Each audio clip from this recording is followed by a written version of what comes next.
Aloha, and welcome to Cartoonist Kayfabe. This week we're going to talk about Dennis in Hawaii. My name is Kimo Rugg. I'm Ed Piskor. And I'm Kamaki Scioli.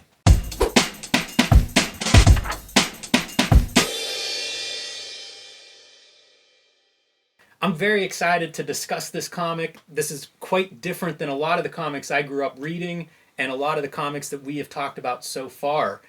This is one of the best-selling comics in history. It was originally published in 1958. It's gone through 9 major printings, not counting this anniversary edition hardcover deluxe version. Numbers aren't clear as to the circulation, but estimates are probably conservatively at 5 million copies of this book have been sold in the United States. Dennis, of course, was introduced in 1951 and became basically an overnight sensation. Comic strips, Sunday strips, eventually comic books, created by Hank Ketcham, maybe loosely inspired by his son. But I think it's very common, the idea of a childhood terror and the parents and neighbors and everybody trying to respond to that, especially a young boy, a rambunctious young boy. It just connected with public and readers, and they couldn't get enough of it. So when the comic starts, Hank Ketcham is not creating the comic. You know, this is just a licensed version that he's very involved with and overseeing and signing off on, but not the primary cartoonist. So Dennis in Hawaii is created by Wiseman as the artist, Fred Toole is the writer. They did a lot of Dennis the Menace comic books. Kind of a legendary team. This is the stuff that when Jaime Hernandez is talking about, like, Dennis's inspiration, it's far less the Hank Ketcham part of the gimmick and far more the Al Wiseman part of the equation, and we'll be getting into that throughout this episode for sure, man. Yeah, it's a very pleasing style. It looks to me inspired by kind of that 50s modern, what you would see in animation, relatively minimal, not that many lines, extremely clean. And one note I had right away from reading this is Dennis is always moving. Yeah. It's a great bit of like almost animation for a character or a characteristic of a character. A lot of like the backgrounds and environments and stuff reminded me of like Alex Toth. It was just like very 50s, very clean, very designed, and Dennis, it was kind of like that masking effect that Scott McCloud talks about, where you have these like realistic backgrounds and then this cartoony kid, and just how well they play against each other. It gave me a sense of almost like national or civic pride in Al Wiseman's art, because it made me think about like the comic, the version that I read was third printing, published in 1958. So Hawaii becomes a state in August of 1959. So it's right before it becomes a state.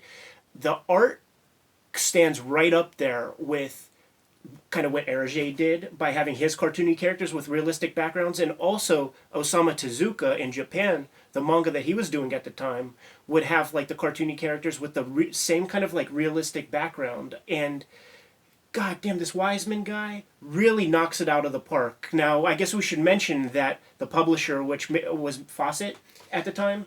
Yeah, they went through a couple of... The subsequent printings go through a couple of different publishers. Pines is one of the publishers initially. I think Fawcett might be where it ends up.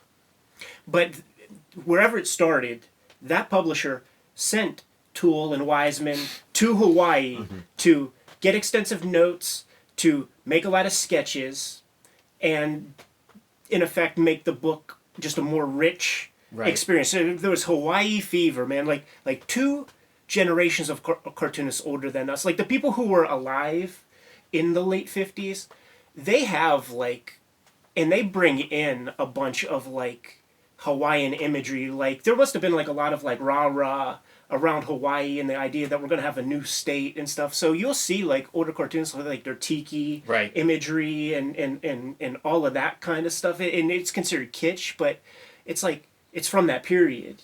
And it's worth mentioning, Tom, you know, you cited Alex Toth.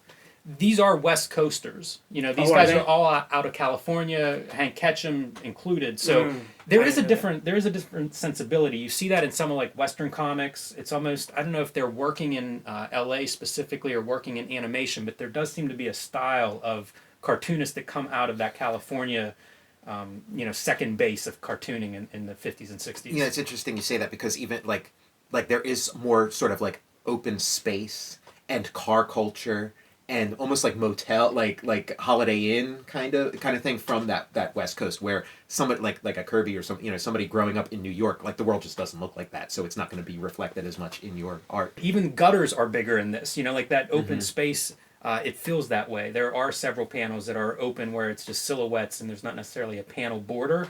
Something you wouldn't see at that time period. I mean, Marvel wasn't even Marvel at that time period, but it's something we wouldn't see in those early superhero comics where it is very dense and city and urban compared to this alternative. These were published as like 100-page giants. It's a graphic novel.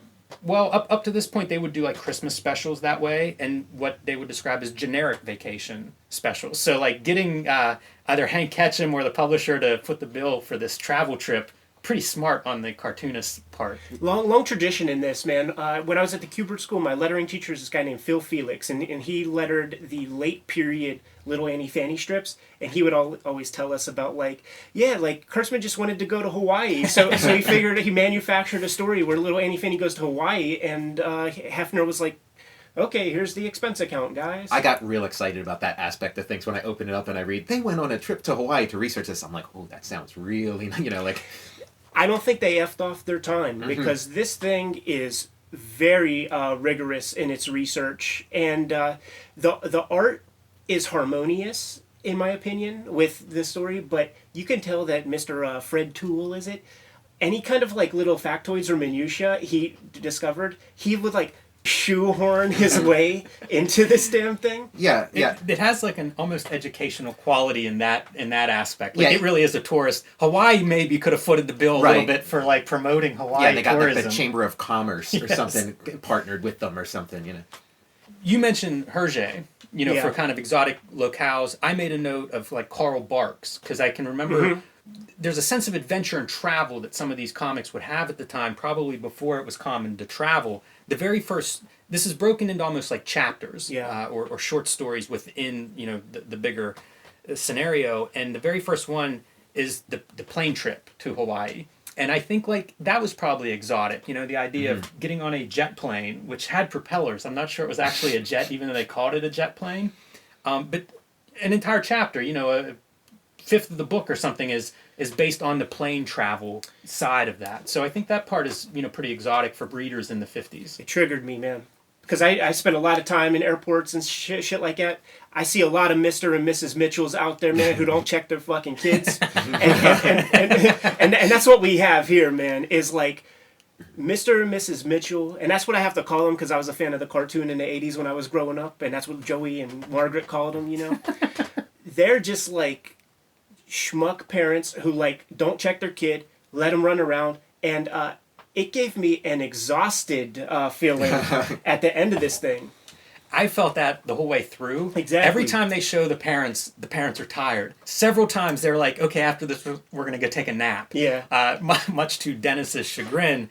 But I thought that was pretty effective. I'm not a parent. Maybe, Tom, you can speak to that. Yeah, I mean, I noticed throughout this, there were various points where Mr. Mitchell threatens to beat a lot of child abuse to her. Yeah, where it's like no big deal in here. Yeah, that's going to show you the 50s. change in time and stuff like that, and it would be all this like, I'm gonna belt you in, and the wife's like, excuse me. He's like, no, a belt. Like I'm gonna strap this belt on. And I have a question. Did you guys watch the live action TV show with Loved Jay it. North? Okay, yeah.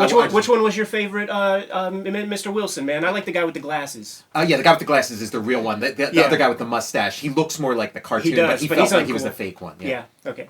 We digress. Sorry.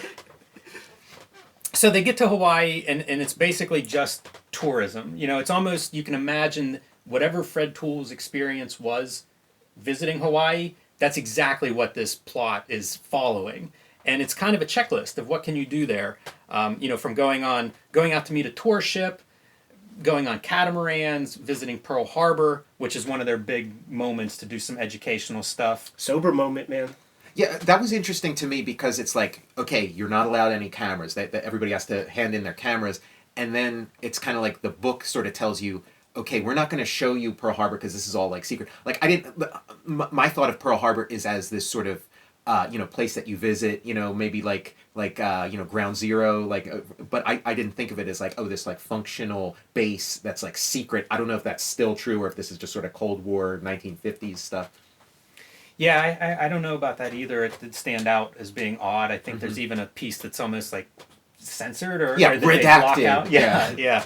Kind of clever from a storytelling standpoint. Pretty clever. And clearly, a book aimed at kids. So I can imagine that.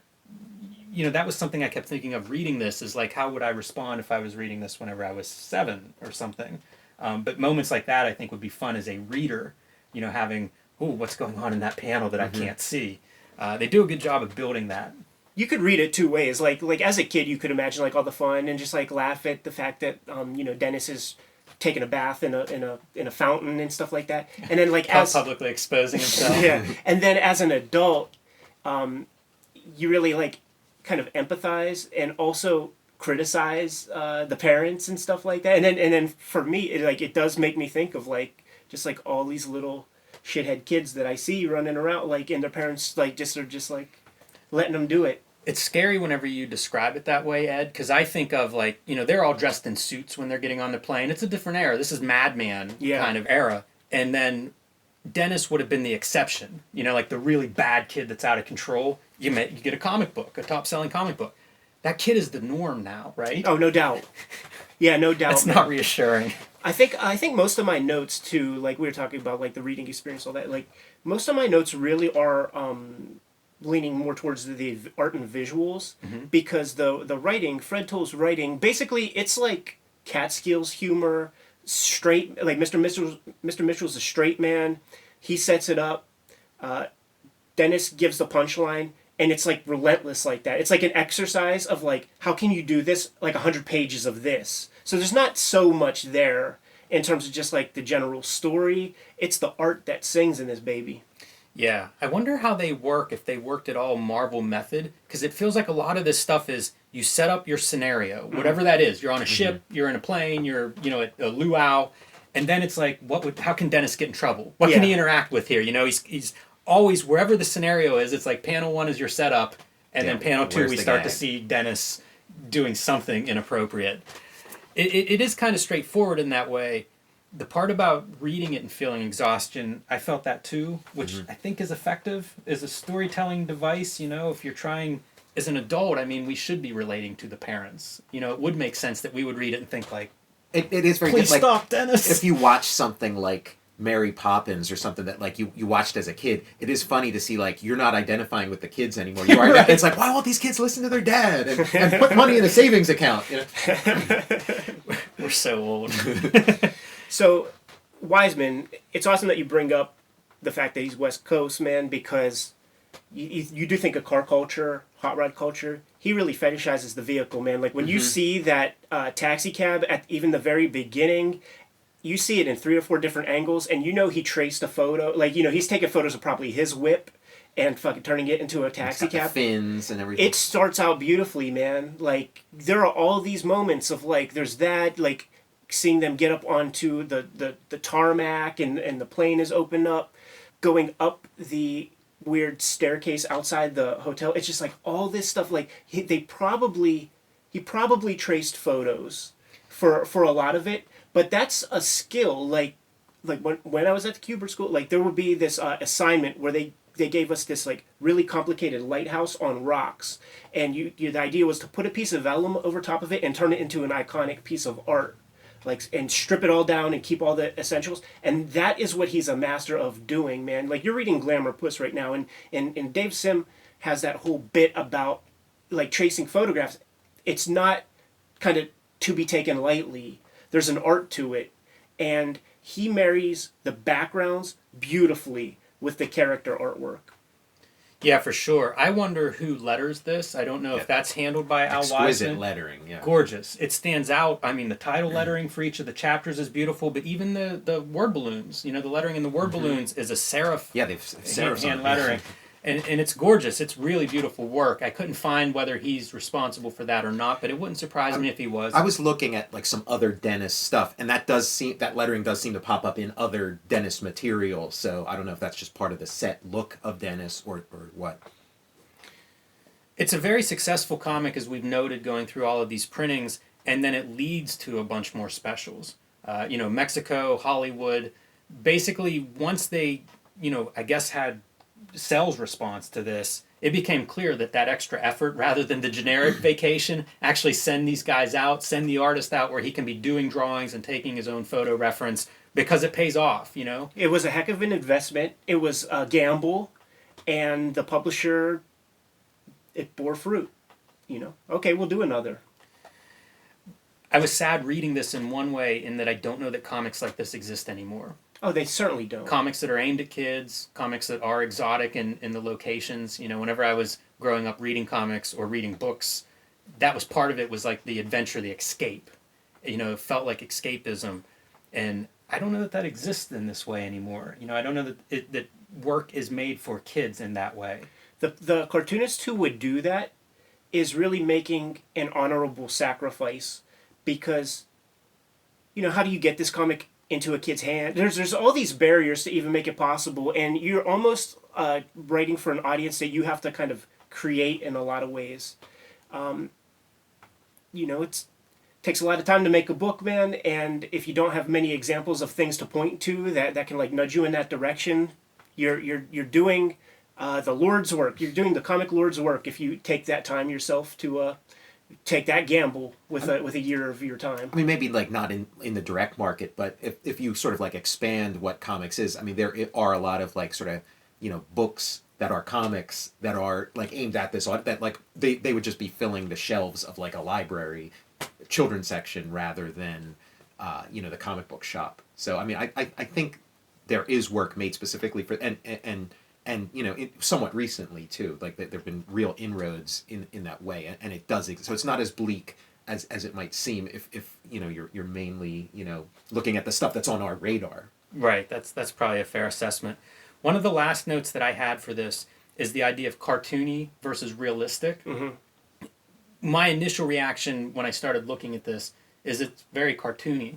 But as I was reading it and kind of like thinking about what happens, what we actually see happening, you've both talked about the backgrounds and how beautiful and lavish they are. The action is very...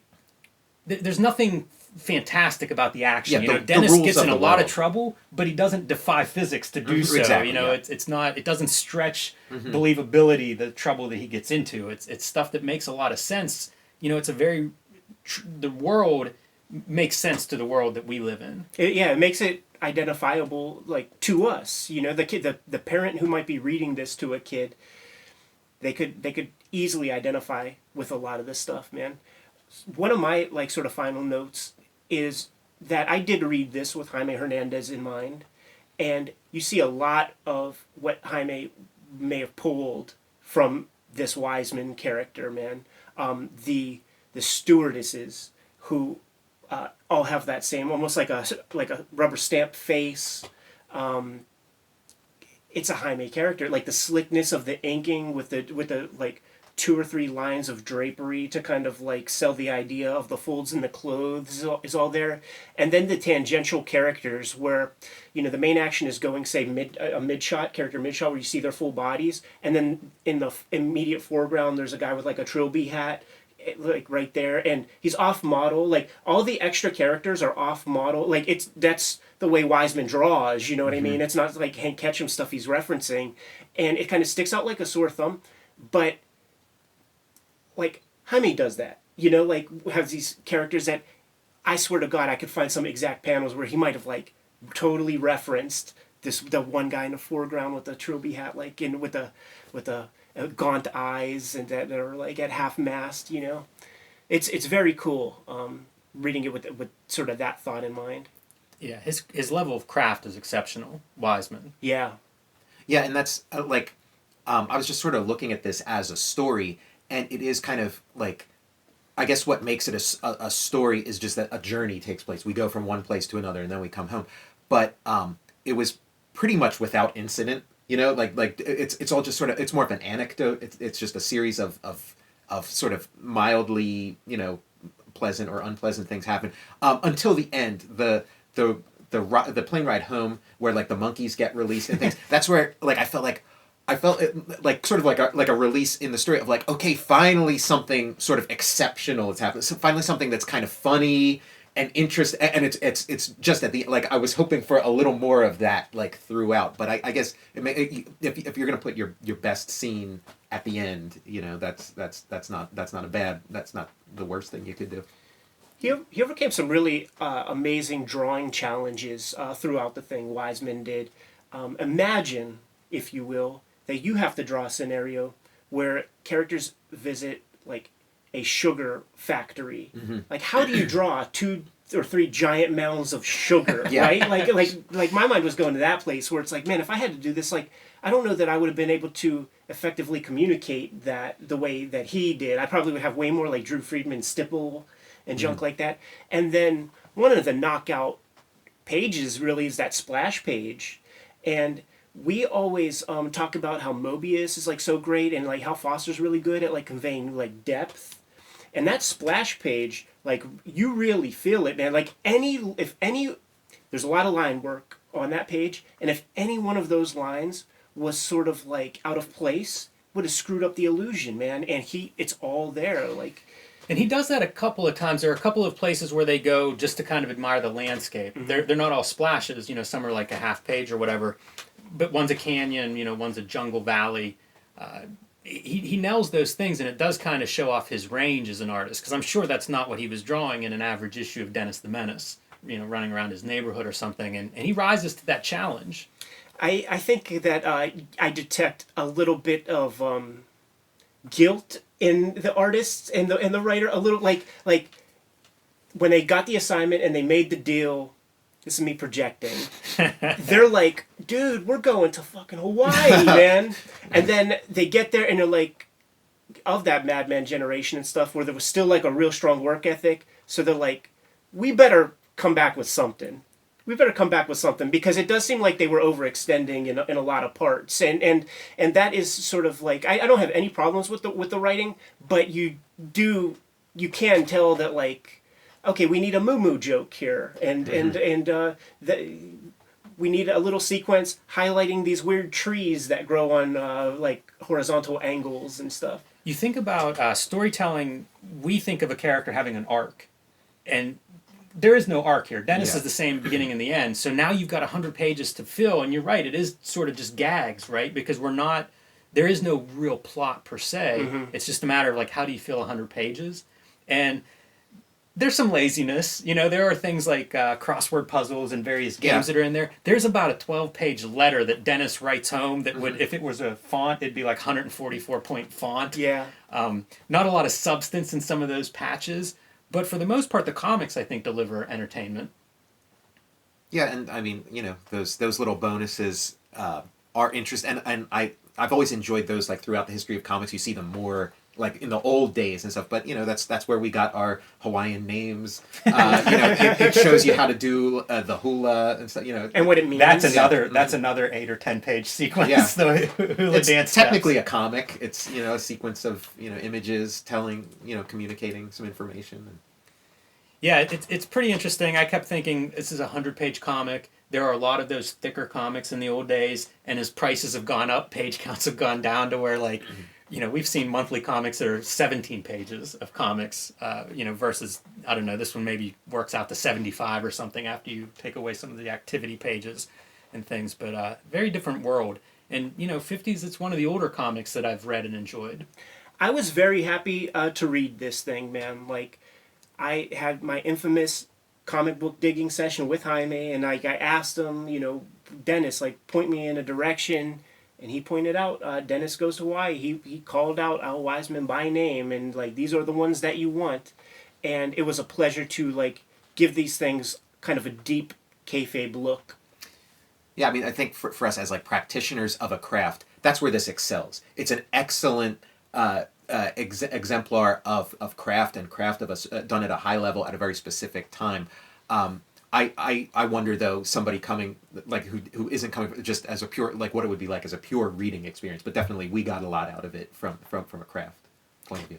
Yeah, I'm sure we'll get some feedback from kayfabers who will check this out or think about it, and I'll be curious to see what the comments are for a reading experience. Yeah, this is very accessible, this book right here. Yeah, this is relatively new. I think it's released in the last year or two, and has a lot of extra material, including some original art, interviews with some of the creators. You know, some are historical interviews because some of these creators aren't around anymore. But it gives some context to this and shows some Easter eggs even within the book, where Al Wiseman and they're having friends and things and crowd scenes and stuff like that. So yeah, I guess that's something that he did very commonly.